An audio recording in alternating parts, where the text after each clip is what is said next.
Good morning, good afternoon, good evening, folks. Michael Zuber, one rental at a time. And I actually want to revisit a topic with the REI Avengers, the Three Amigos plus Mike, and that is student loans.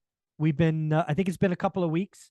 I've done a fair amount of reading on student loans, who get it, who doesn't. Is it inflationary? Is it not? Is it fair? Is it not? All this. I've read a lot about student loans. So I thought I would ask the three of you. We'll go to Dion first. It's been, let's call it a month. What are your thoughts about student loan forgiveness as it sits today? I wish I had known the topic of the video, because I would have got up this morning, went on social media, and figured out what my opinion is supposed to be. Exactly. Changes which state you live in, Dion. Right. So, I mean, this is a shameless plug.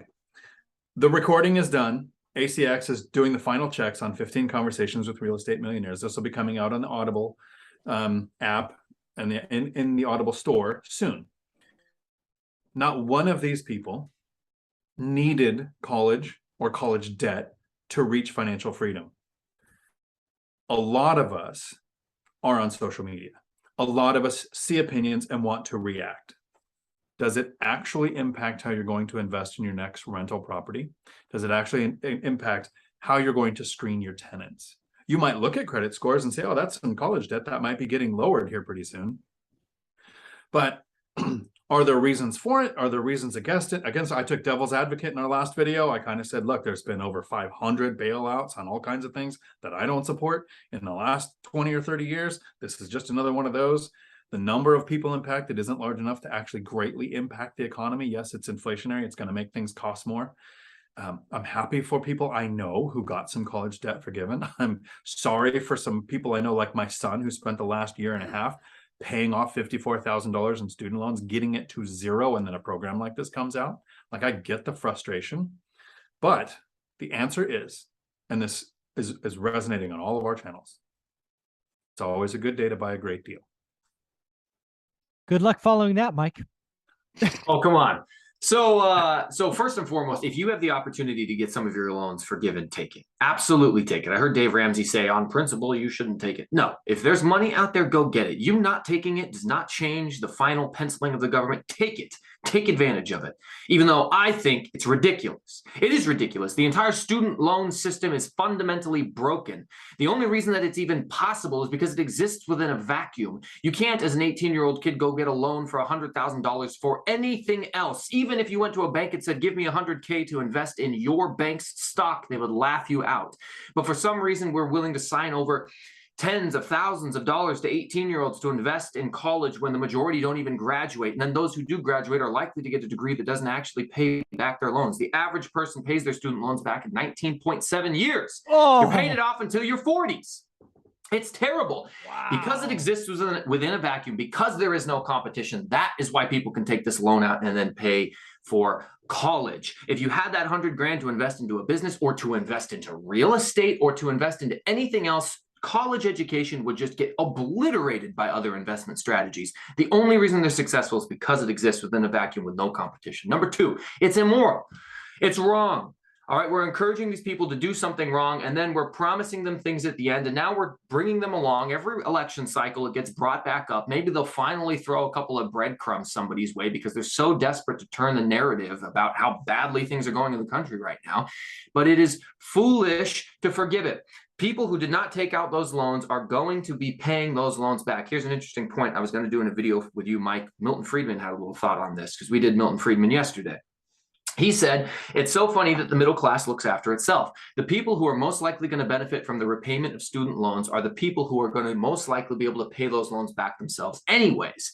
But they're going to tax the rich and the taxes of the poor, using the poor who aren't going to college and aren't getting those educations are going to end up using their taxes to pay back the middle class's loans. It just doesn't make sense from start to finish. It's a broken system. It needs to be done away with. And personally, I didn't go to college.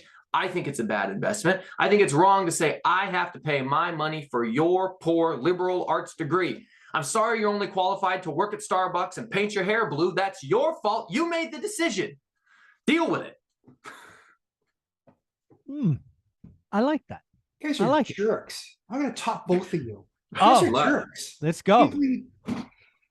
All right. We're going to make this real simple. From the 9th grade dropout. So take it as you will. All of you are more educated than I am.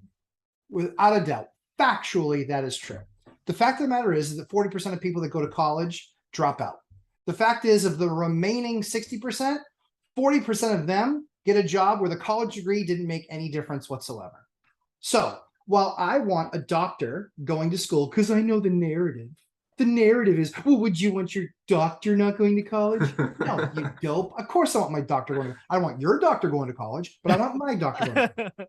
So at the end of the day, yes, I want my doctor going to college. I want my attorney going to college. I want those guys going to college. I want engineers that are building bridges to go to college. I want all of those things. But the fact of the matter is that I can tell you the 3 trades that all make over $100,000 a year: my electrician, my plumber, and my foundation guys. They all make over $100,000 a year without a problem. And you know how much college debt they have? 0. Hope it was worth it. But at the end of the day, I think the fact of the matter is that I'm always against me paying for somebody else's bad financial decision. And that's largely what this is. Because if 40% of you aren't going to finish, and if the next 40% of you aren't even going to get a degree in something that matters, i.e. you get a job in that later on in life, hard pass. If you're one of those people that got a degree and needed that degree to get that job, I've got great news for you. You're probably going to pay off your student loans. Mhm. That's a very high factor. So at the end of the day, what I believe about college and why I believe it's the most broken system there Mhm. is because the government backs most of those loans. Mhm. And when the government backs most of those loans, do they ask the colleges, we want to make sure you're not raising the rates too much on our people and on us in turn. So we're going to put a cap in. Nope, there's no cap. That's why you look at universities. The state of New Hampshire, University of New Hampshire, is the 3rd most expensive school in the country for Wow. out-of-state tuition payers. It's a good school. Mm. It's not that good of school. So at the end of the day, while I love my Wildcats, the model is clearly broken. And it's not like in-state is a whole lot less expensive. So the problem really is that when government backs anything, it makes it far more expensive to pass on to the consumer. And so when I see raises, the numbers are mind-boggling. They are mind-boggling. 7%, 8%, 9%. And this is when inflation was 2. Mhm. It was 3 and 4x inflation. So you're getting out of a state degree university for $150,000. And I've got friends that send their kids to private colleges, and I mock them constantly because when they finish school, $250,000 in debt. And I was like, the bad news is you just made sure that they have a house payment with no house for the next 15 years. So enjoy that option. So I think that people need to be far smarter about understanding the value and the cost of money when evaluating this situation. And so I am firmly against. This is very interesting. I'm actually the only one of the 4 of us that had college debt. It's true. I graduated college with rough and tough $50,000 in debt. I am, it sounds like the only one of us who has of yet paid for college tuition for their kids. Dion, Yeah. It sounded like yours got loans. It sounded like. Well, it was a mix. So yeah, I'm about 20 into that. Okay. So my daughter's education cost $220,000. No loans. It was a something we had been working on since she was 4 years old, right? Putting away on purpose. We bought a couple of rentals that were like, hey, this is her college. When she gets there, we refi or sell. So we had a plan for it and it worked out. So we were happy to do it. We were proud to write the check. It was a good day to write. We wrote 4 checks, right? I don't know, 70, 60, whatever it was. We were happy to do it. So there's a couple of things that when I think about the college debt thing, and this is really funny because the All In podcast talked about this 3 or 4 weeks ago. I don't really give a rat's ass about the this or that 20 million, 10 or 10. It's all freaking noise to me. I am irritated, pissed off that they didn't fix the system. There's only one variable that they need to change, and the entire thing blows up. They need to let these 18-year-olds who sign on for stupid debt, that when they get in a bad situation and they claim bankruptcy, they have to be able to discharge student debt. The one reason why federal loans on student debt is so cheap is because you can't discharge it when a kid gets behind. Once you get rid of that, interest rates will go up. Once you allow bankruptcy, you will stop giving underwater basket weaving degrees $100,000 because there's no freaking chance they're going to be able to pay it back. This is why a STEM degree, science, technology, engineering, math, will have a lower rate than psychology. It just will. The chances to finish and make money and pay it off are higher with an engineering degree than psychology or basket weaving or, French or whatever. I don't give a rat's ass what you choose for your college degree. I agree that if you can't afford it and you want it, loans are okay, but it should be indexed for your future opportunity. It just should. An engineering degree should have a lower rate than underwater basket weaving. And all of them should be able to be discharged. If you get into a bad situation, you can't pay it back. That's what bankruptcy is there for people, for companies. It's part of capitalism. Allow us to discharge it. Rates will instantly change. You will have some indexing for future, and I will be happy and I won't care. Right now, it's a political tool that every president from here to the rest of time could wipe out 10 or 20 grand with his signature, unless and it sounds like it'll be arbitrated by the Supreme Court. So maybe it's not even legal. I'm just assuming it's legal. So the next president could do it. The next one, the next one, the next one. It's a freaking joke. It's an absolute joke.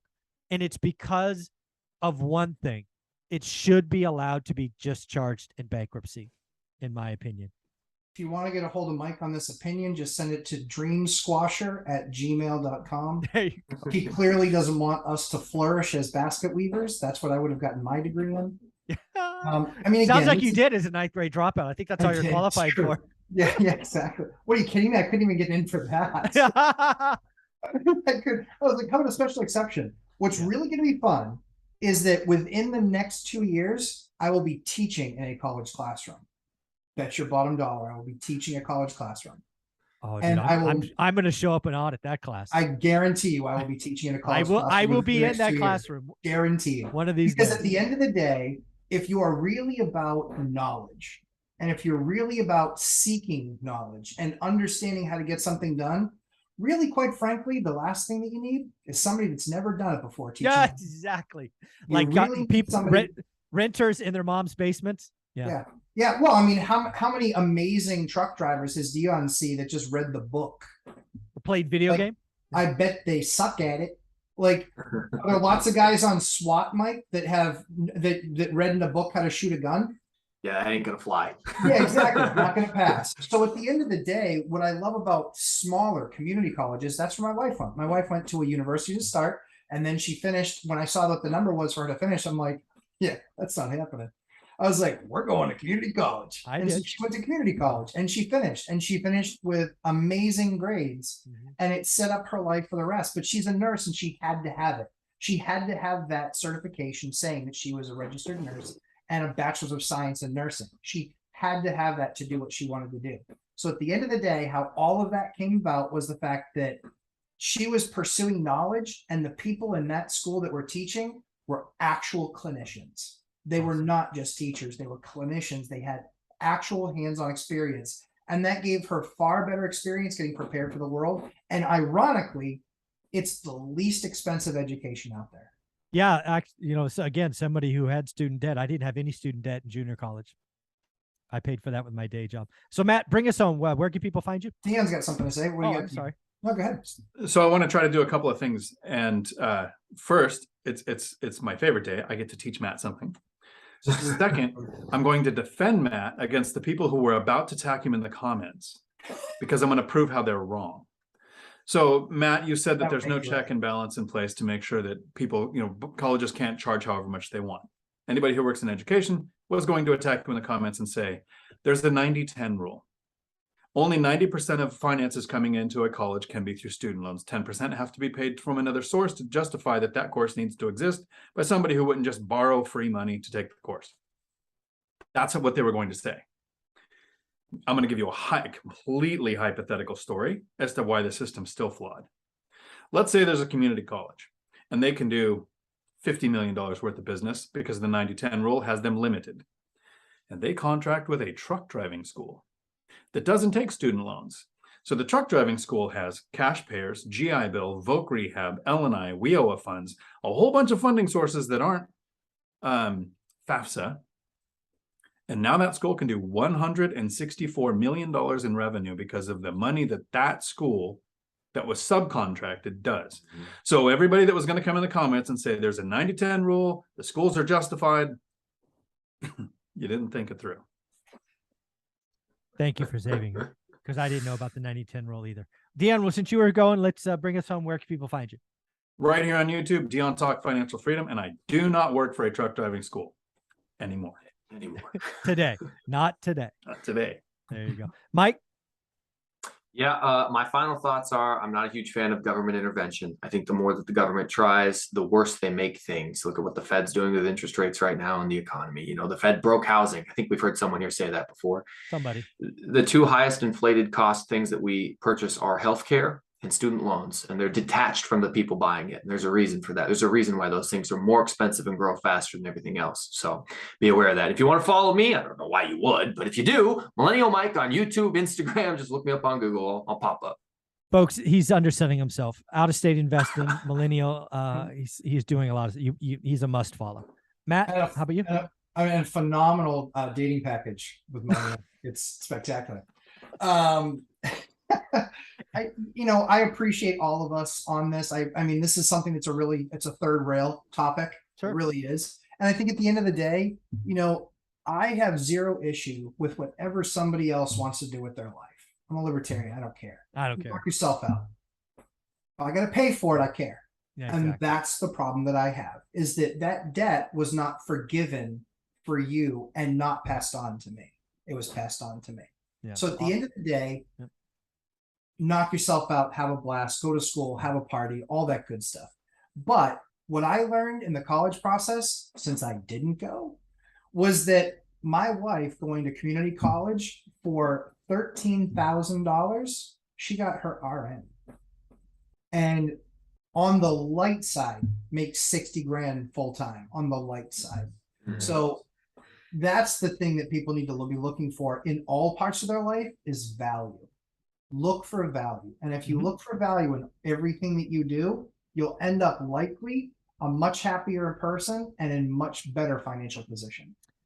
Yeah, and I'll just bring that home with a shout out to community college. It was my first 2 years. It was the only college I went, or advanced education I got that I didn't need debt for.